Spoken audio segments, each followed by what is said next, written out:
webinars are made possible thanks to generous donor support. If you'd like to contribute, please visit our website, autism.org.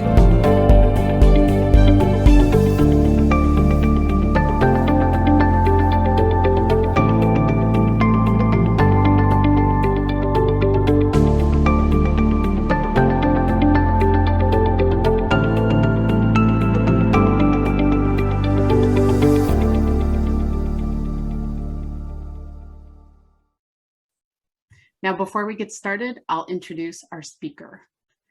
Dr. Ryan Adams is a faculty member of the Division of Developmental and Behavioral Pediatrics at Cincinnati Children's Hospital Medical Center within the UC Department of Pediatrics.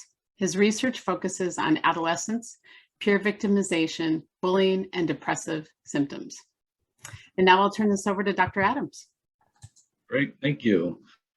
So that sort of covers me explaining who I am and all that sort of stuff. What I'll do is, we'll say, my background is in developmental psychology. I have been studying adolescent social development. So my background is social development in general. So how kids' friendships and peer relations around issues like peer victimization and things like that develop, romantic relationships, parent-child relationships. And I've been doing that for a long time, but for the past 12 years, I've been focusing on individuals, especially adolescents with autism around these issues, and specifically spending a lot of time around issues of bullying. Today, sort of we can think about the agenda, what I'm going to talk about to be split into sort of two components. The first part of the talk, what I'll be talking about is going to be pretty short, but I'm going to talk about some research that's specific in terms of bullying and bullying with adolescents with autism. So we won't spend a lot of time on that, but then what we're going to do is move in to discuss an anti-bullying curriculum that I've created with my colleagues. And in that respect, what I'll do is I'll sort of talk about the curriculum, not only sort of tell you what it's about and how we came about creating it the way we did, but doing so, we'll really be talking also about bullying in general and what we know, what works and doesn't work. So it'll not only will I be telling you about the curriculum, but I'll be explaining things about bullying as we go along. Okay, so in terms of research on this topic, what we know in terms of individuals with autism and bullying, well, most of the research, a lot of the research is on the developmental period of adolescence. And when we look at this, it's quite clear that the rates are quite high in this group. We know that it's higher than the general population. We know that the rates are higher than other developmental disability groups. And we also know that it's often higher than other at-risk groups. For instance, I've done research with individuals that are obese, adolescents that are obese. And what we find is oftentimes we see very similar rates in general. And then in fact, individuals with autism seem to have higher rates in terms of their exposure to bullying at a frequent pace. So we'll talk a little bit about that in a second. Also from this research, what we find over and over is that it seems as though adolescents with autism, the types of bullying that they experience, the highest rates are in verbal bullying. And then finally, what I just wanted to point out is some of my research, what we were finding is that overall in the group, that individuals, adolescents with autism, they were experiencing at least one form of peer victimization. 46% of them were experiencing one form of victimization at least once a week, and 35% were experiencing it every day. This is very high, and especially when we compare it to the general population, which would be around, I'd say 2 to 3% would experience it once a week, and maybe 1 to 2% would experience every day. So It's the rates of bullying and peer victimization are quite high. In terms of the outcomes of bullying, so in terms of looking at the associations and the correlations between bullying occurring, experiencing bullying, and later outcomes, we see similar sort of associations between individuals with autism and the general population. It's been correlated, associated with internalizing problems, anxiety, depression, suicide, and other health issues. In our research, we also have found that it's related to academic performance, feelings of safety at school, feeling that they don't fit in at school, as you also see in the general population. Where things stand out in terms of individuals with autism is that the strength of the association, so the effect size between bullying and these outcomes, are much larger. So the association, the correlation between bullying and any one of these outcomes are often between medium and large effect sizes, whereas in the general population, what we find is that the associations are small to maybe between small and medium oftentimes. Again, we find that verbal victimization has the strongest associations with many of these outcomes, which is to some people might be kind of surprising.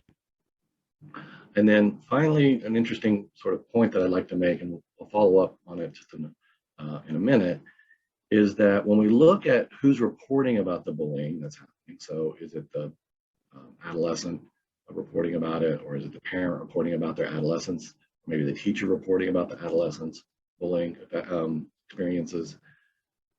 What we find is that the self-reports have the largest associations, the strongest associations with these outcomes.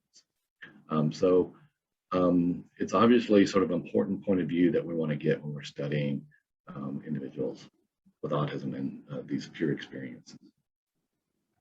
So just in these basic findings, there's other findings that are out there on this topic, but I just wanted to sort of set the stage in terms of the impact and the rates. What we can gather some implications based on these findings, this research. And I'd say the first, these are sort of suggestions by me, maybe other people might disagree, but what I would say is, the fact that we see such high rates and that these high rates have such strong associations to these sort of negative outcomes, that we might want to start thinking about being proactive in addressing this issue. So what I mean here is maybe we want to start providing sort of strategies and solutions and sort of a toolbox for individuals with autism before the bullying might start.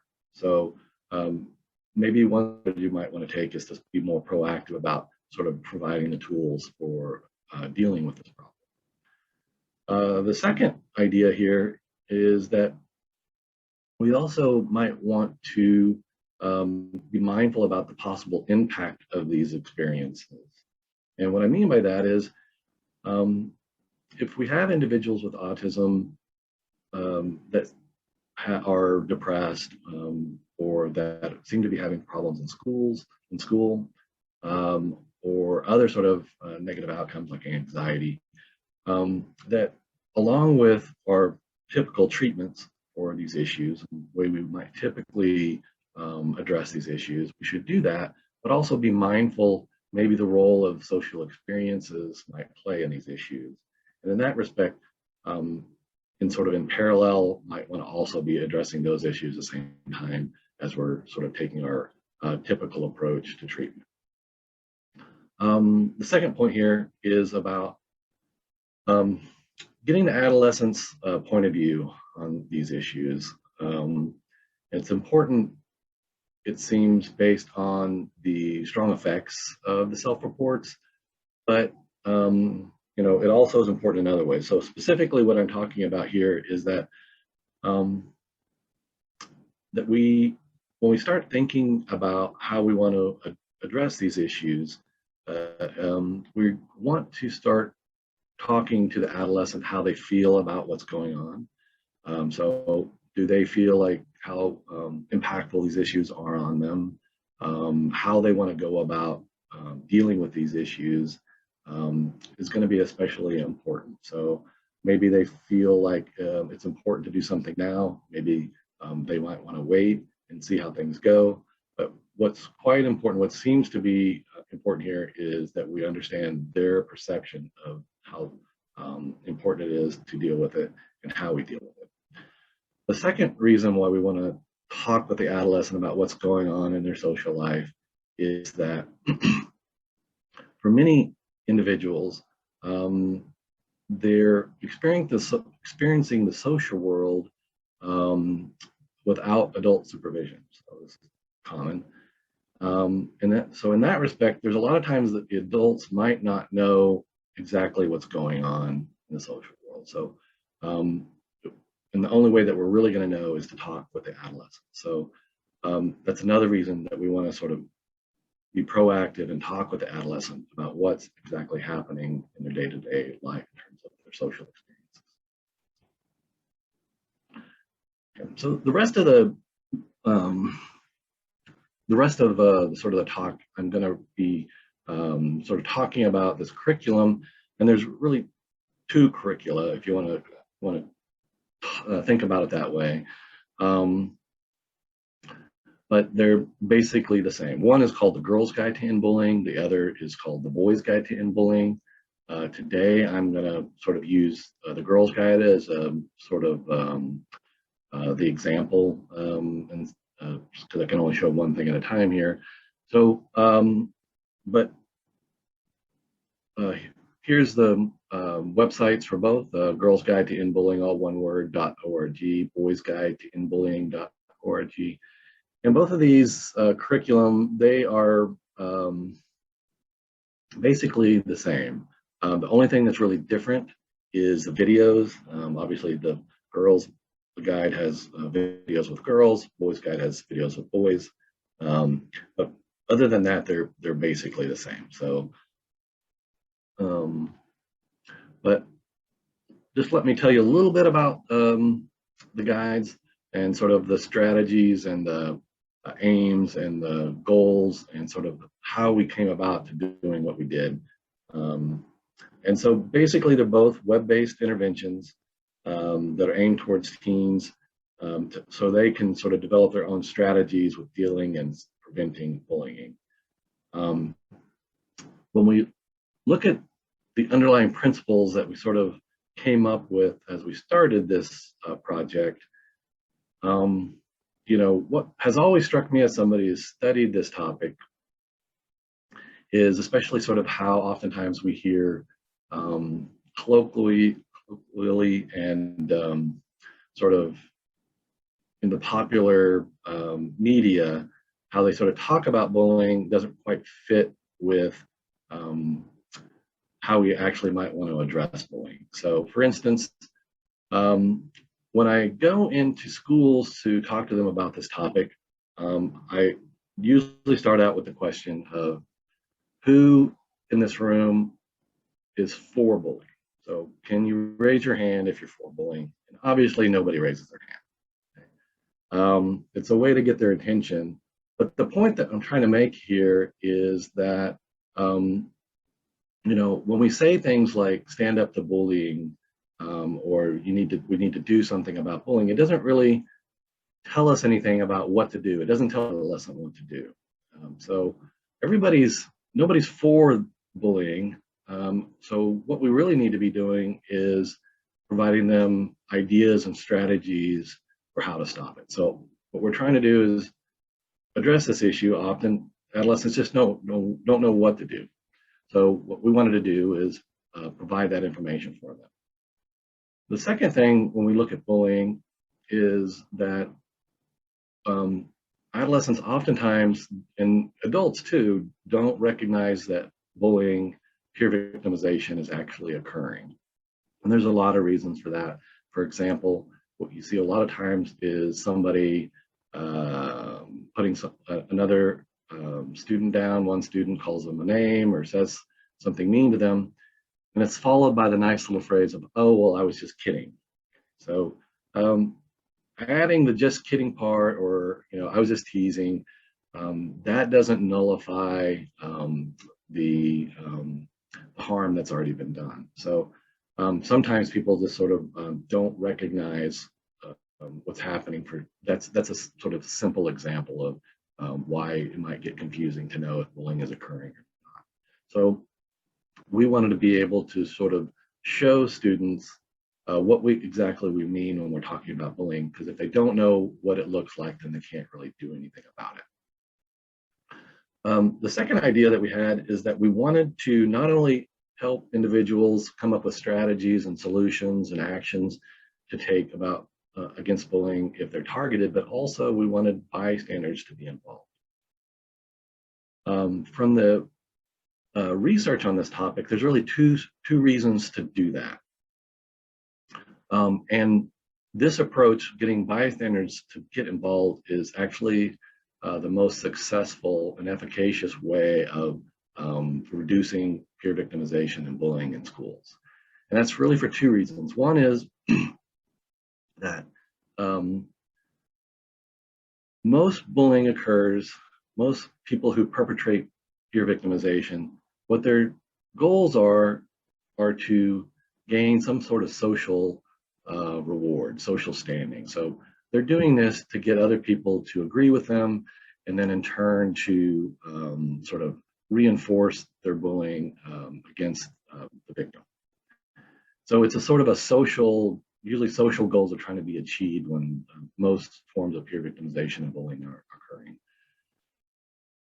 So what we want to do is not reward people for doing these things. And so that's one thing. The other reason why we want bystanders, we want the peer group to step in and say, oh, this isn't acceptable, is because the peer group was often around when these things are happening. So from research, we know that when bullying is occurring, there's usually about 10 to 12 people that see it happen, that are in close proximity to the event. One or two of those people are the targets, or the victims. 1, 2 to 3 people are the people doing the victimization, doing the bullying. And then what we have is a whole other host of people, the rest of the people that witness it are bystanders. And so we have a group of people who see it happening. And so what we want to be able to do is to give them the tools to step in and address the issue. And the third thing I'll point out here is that we also wanted to do, what we wanted to do is not just sort of for each type of bullying, or sort of for bullying in general, is to take one approach or one strategy and sort of kind of use it over and over. Because what we know is that not all people, not all students have the social standing or the ability or the social skills to, to do all kinds of different strategies. So what we wanted to do is provide multiple strategies so that students could choose what strategy might work best for them, for the skill set that they have and for that they feel most comfortable with. And if we do that, if we provide them with lots of strategies and they can choose, it makes it more likely they'll actually take action. Other sort of underlying principles, and this, if we back up a little bit from a larger standpoint, if we look at all of the anti-bullying curriculum that's out there, they kind of fall into two camps. The first camp is sort of a comprehensive sort of curriculum that addresses the complexity of this issue and addresses various types of peer victimization. But usually these curriculum are targeted toward an entire school. On the other hand, what you see is, and that those larger curriculums for entire schools are also usually implemented by like a few teachers or somebody that works on the curriculum that comes to the school to implement it there. On the other hand, you have these sort of curriculum that can be accessed by individual students or teachers or parents. Usually it's web-based, but these curriculum also often very narrow in their scope and not very comprehensive. So as a result, there's no way there, to us, it felt like there was not really a curriculum out there that individual students or teachers or parents who wanted to do something or needed to address this issue really had access to. So what we wanted to do is build a comprehensive curriculum that could be accessible to anyone via the web. So we cover a lot of the topics that need to be covered to sort of comprehensively address this issue.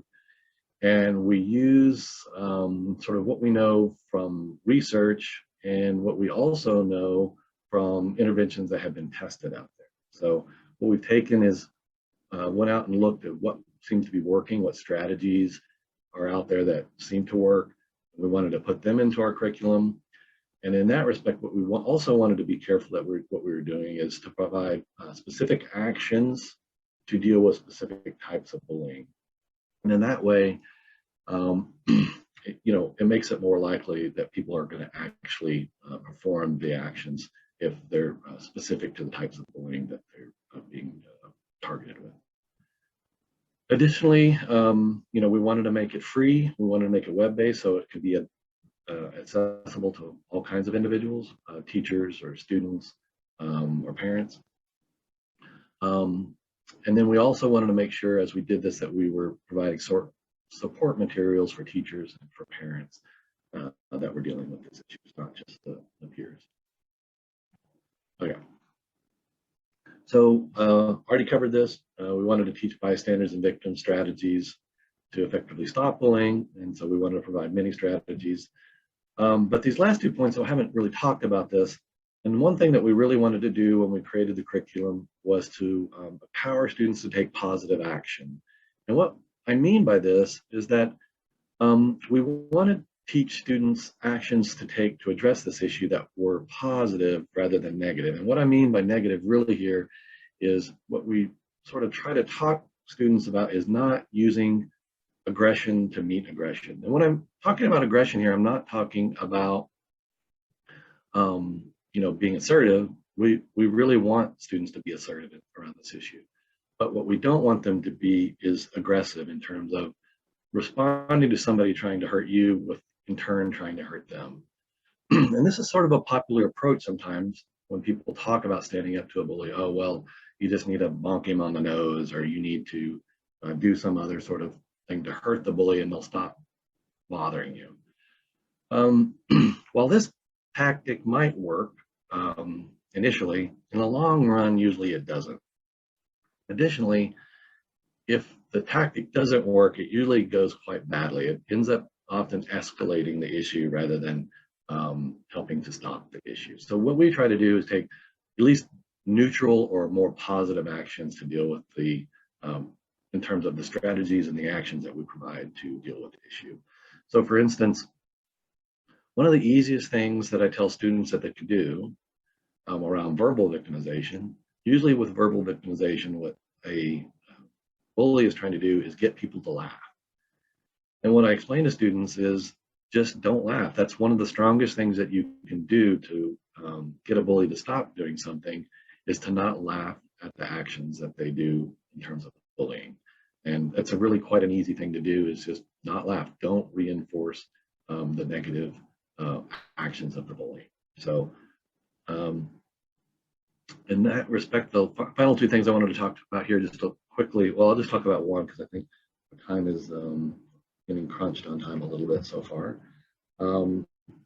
is that what we want to be doing is building up self-efficacy for taking action. And so the way that we do that is really try to provide a lot of different strategies that other parties harped on before, but also that we want to be working on the self-efficacy for taking action. And the one way we could do that is not just give them lots of ideas to do, lots of actions to take, but also instill in them that they're ready to take these actions. So what we do is we have what's called an action plan, and we can sit down with an adult or do it by themselves to come up with the exact behaviors and actions that they're going to take if they might face a bully in the future. So by doing that, we sort of try to instill sort of self-efficacy around taking action. And I'll, let's see, the next thing I wanted to do is sort of just talk about exactly what's happening in the girls' guide. And earlier, what I'll just say is I had a little trouble with moving back and forth between the start guide, between the PowerPoint and the website. So what I'm going to do is just sort of stop here, and I'm going to share the screen around the website. So hopefully you can see the website now. And I'm going to first go to the start guide. And this is sort of what the website looks like. And I've been talking about it for a while. And this is the start guide. The start guide just sort of introduces you into the website. It tells you a little bit about how it's structured. So it's structured around these 5 types of peer victimization: physical, verbal, sexual, relational, and cyber. And then within each of these forms of peer victimization, we have different modules or different web pages that cover different topics. So the first topic for each type of peer victimization is recognizing the bullying. So we talked about that a little bit already. The next module within each type of peer victimization is what happens after the bullying occurs. So here what we're trying to do is instill people understanding the ramifications of bullying. The third module is about if you see bullying happening, what you can do. So here, if you're a bystander, you see bullying happen, we provide specific strategies in this section. The fourth section is around if bullying is happening to you. And here, what we do is we provide strategies and help for people who are targeted for peer victimization for each of these types. And then finally, there's just a little section about what we call bringing together. We hit the high points, and we might talk a little bit about something that we haven't covered in the other sections. So let's see. Go back to the.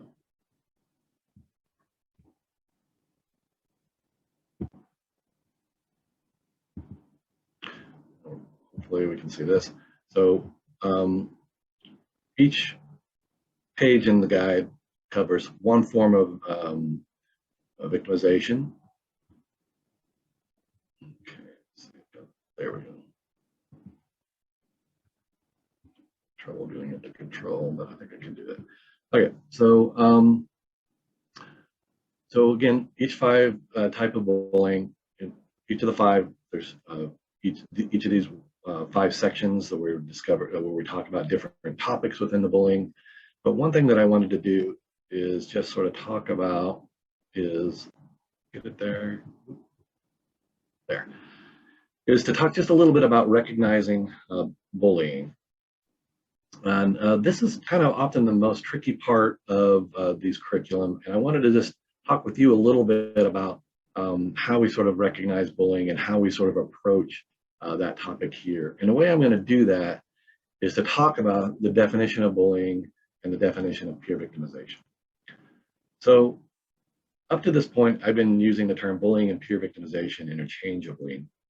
And really what the website is about is addressing peer victimization. But I use the term bullying. Why do I do that? Well, bullying is a term that's more recognizable to people, and so we decided just to use that term.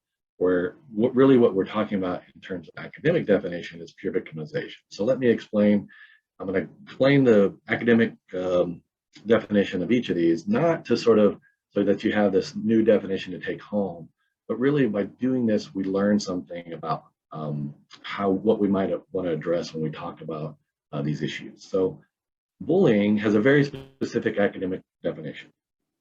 And that definition was created by, maybe even popularized by a researcher named Dan Olweus from Sweden.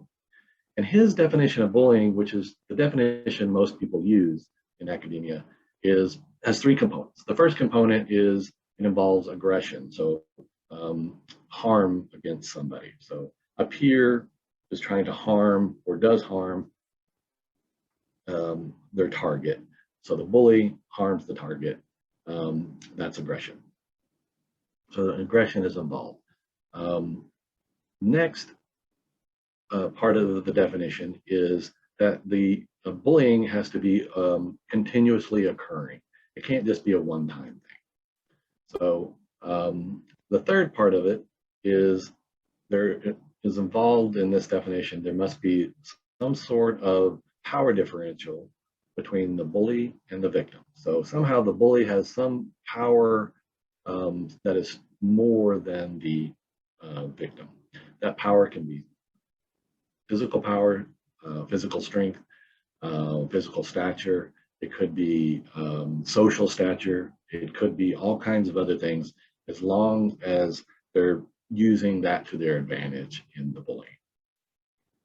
Where on the other hand, if we think what we talk about when we talk about peer victimization is aggression, so harming somebody, that a peer is harming another peer, right? That they're using aggression against another peer. So aggression in what we're talking about here is harming somebody, intent to harm somebody.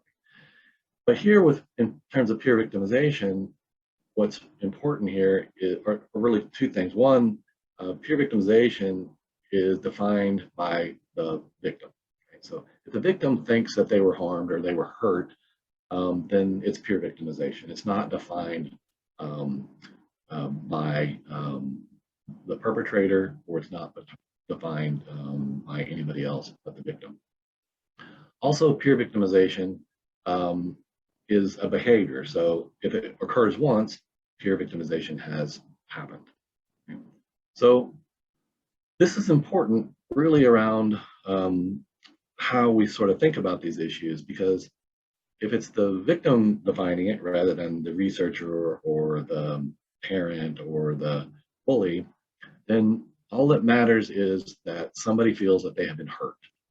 And that sounds kind of complicated, but we'll talk about this issue more later in terms of how it might fit into how we deal with peer victimization. But here, what's important to us is that it's really defined by the victim, whether they were hurt or not. Also, it's important here that one time is enough for it to be considered peer victimization. Why is this important? Well, it's important because we don't need multiple experiences to be occurring before we sort of step in, right?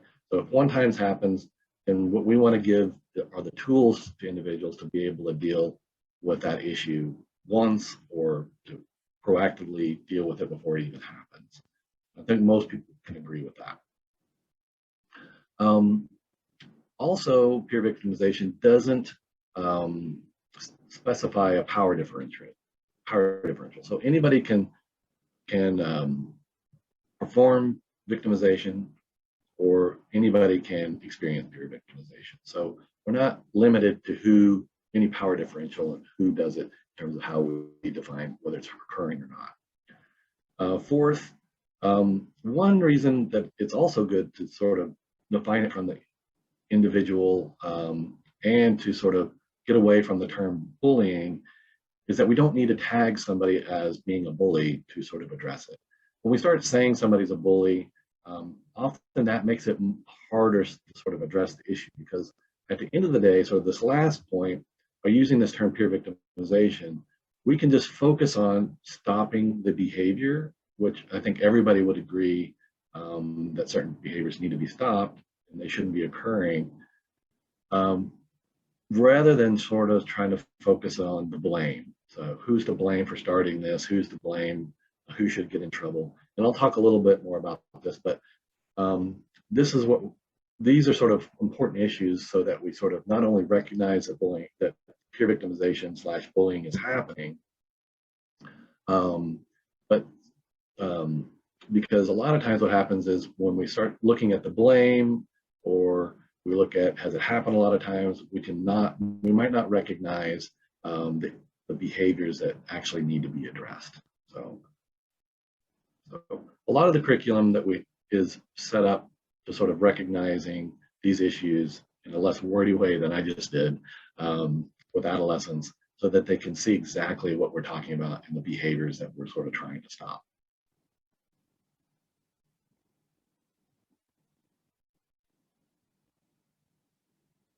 Okay, and this slide is just what I just wanted to do before I moved on, is to sort of give you an overview of how the website's set up. You can think of it as sort of the architecture. So again, here's each of the types of bullying. Each column sort of shows you each module within that. And so each of these modules within it are its own web page. And you can really traverse this website however you feel fit. Right? If you want to focus on just one issue, maybe you're a student and you just want to, you see people getting verbally victimized and you want to do something about it, maybe you would just go to just one, this module here, verbal victimization, see it happening. But what we do oftentimes is when we implement this in schools is we have people sort of go through the whole curriculum, starting with physical victimization, how to recognize it. And the website can kind of like draw you through it by going through each page, and at the end of the page you click, continue, and it would just take you to the next page, to the next page, to the next page. But really you can traverse the website however you see fit, how you see it might work best for you. So each of these modules, what we do is we cover the specific principles we think need to be covered in terms of the type of peer victimization and sort of the topic that we're trying to cover there. And what we do is we obviously provide some text, but we try to provide as little text as possible to get the ideas across. And then what we do is we then provide videos to sort of reflect what we're talking about. So I've seen some kids just traverse the website by playing each video and going through it that way. That works. You might not get everything, but you'll get something out of it. We also have activities that sort of students can go through that sort of reinforce some of the things that we're trying to teach in each module. We have sort of additional support material. We have parent manuals, teacher manuals that help support parents and teachers to not only go through the website and use the website, but also for them to learn how they can react and what they can do to address bullying as a teacher or as a parent. And then finally, we have the lesson plans. And the lesson plans are nice for teachers or even for parents if they want to go through it with their child, because it sort of sets it up in an easy way that they can just go through the lesson plan and use the website in conjunction and make it easy for kids to learn about the curriculum.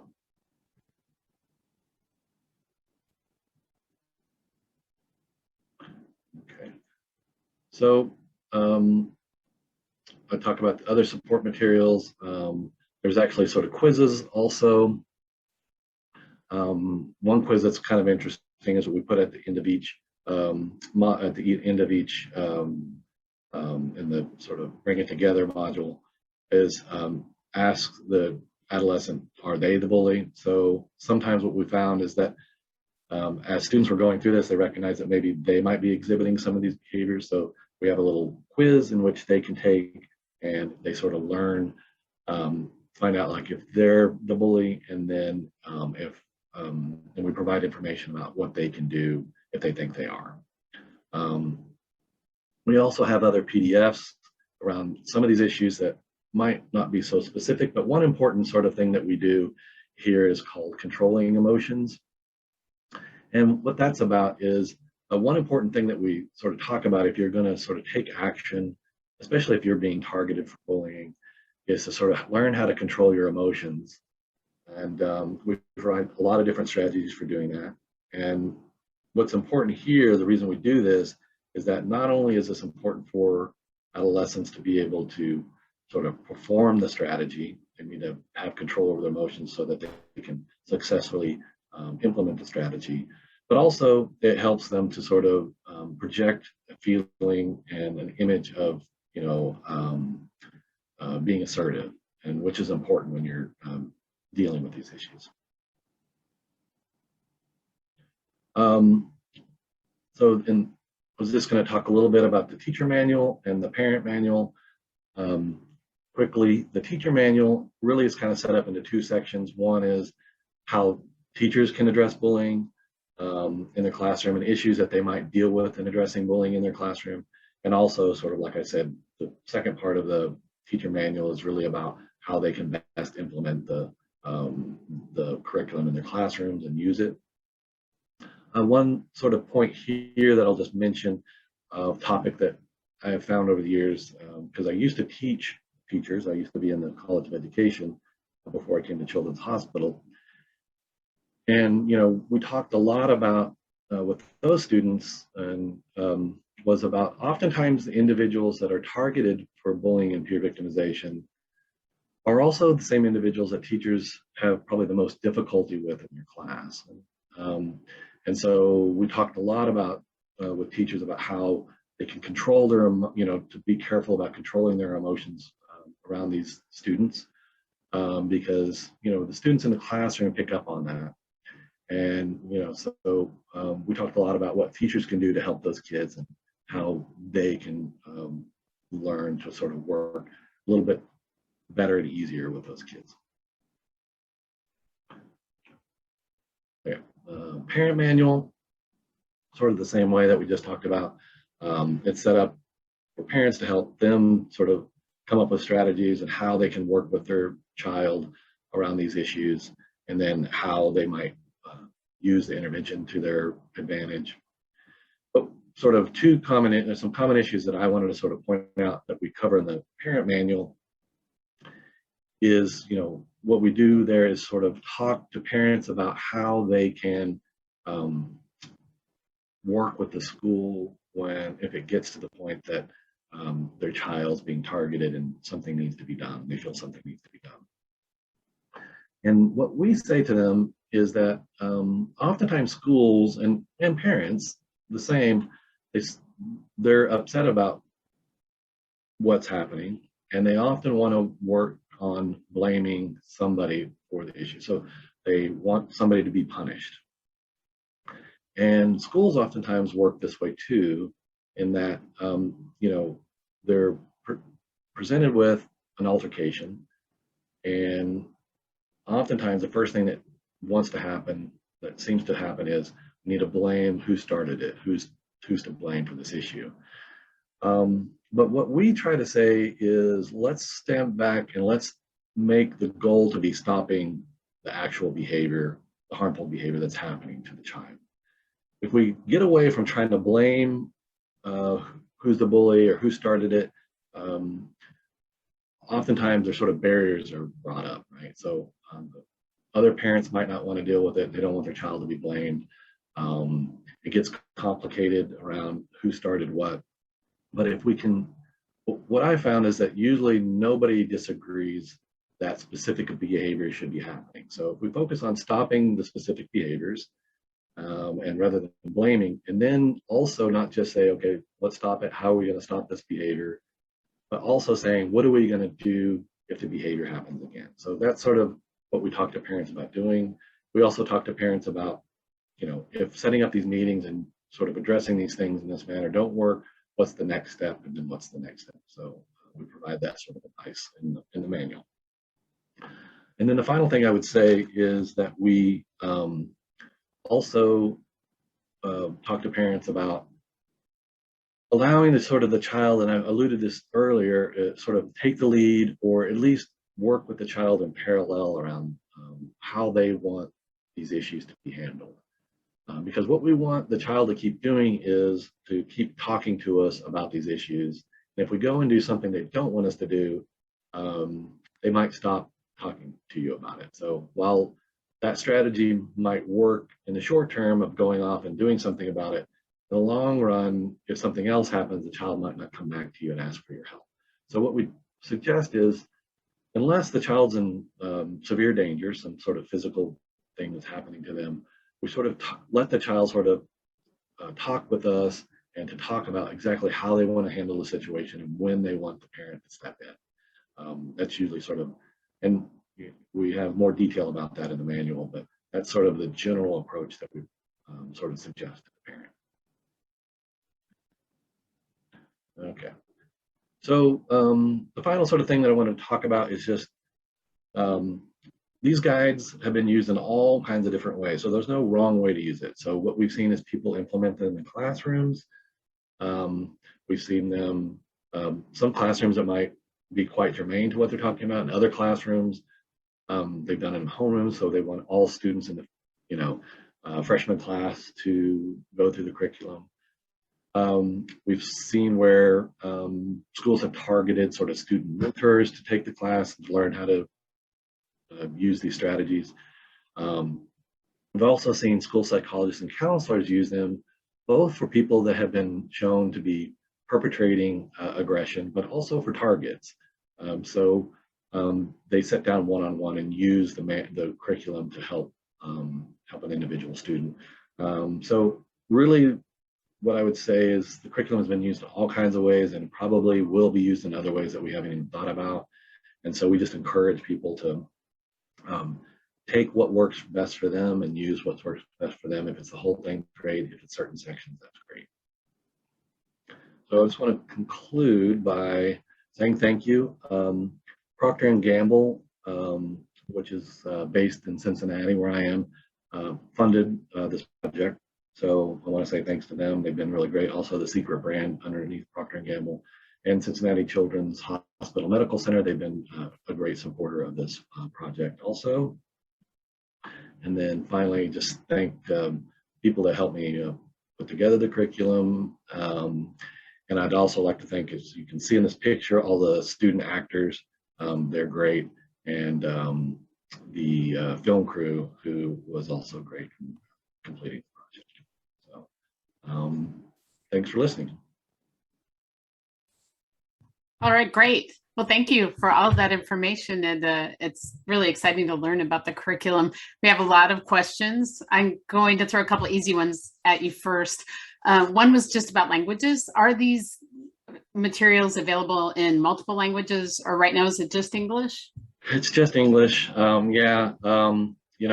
sort of projects, we're really grateful for Procter & Gamble to sponsor this so far, but there's not a lot of money out there to do these sort of things, but we would be happy to do it. We're always looking out there for other opportunities to do such a thing, but I'm sorry, right now we don't have this in any other languages. All right. Well, thanks for the effort to get it in English. And of course, people can always work together to try to translate some of that information as well.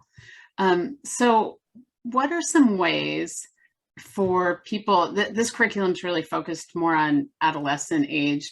Are there great resources for bullying for younger kids that you're aware of?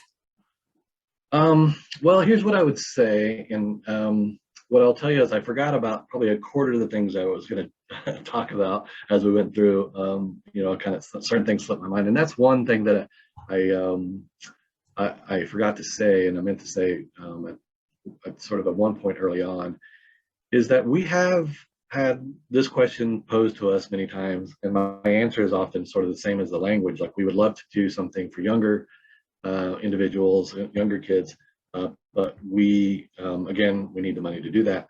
But what I will say is this curriculum has been used with younger kids, and it sort of goes along with what I said before.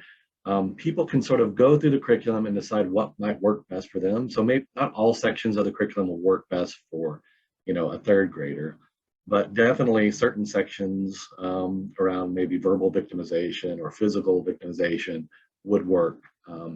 It's not necessarily there's that many other strategies that we might do. Some strategies might not be applicable, but what I would say is a parent or a teacher can go through the curriculum and pick and choose sort of things that might work best for them. And that has been done in some elementaries. They have used it in that way. And so in the same thread about a specific population, in adolescents who have different gender identities, who are LGBTQ, would the curriculum work exactly the same, or are there some specialized things to keep in mind if people are working on bullying related to those issues? What I would say is, we know from the research that these groups have just, a very difficult time around these issues in terms of being targeted and being for these problems. And in the same way that I would say the the strategies, when we created this curriculum, we didn't create it just for autism, or we didn't create it for just for certain groups.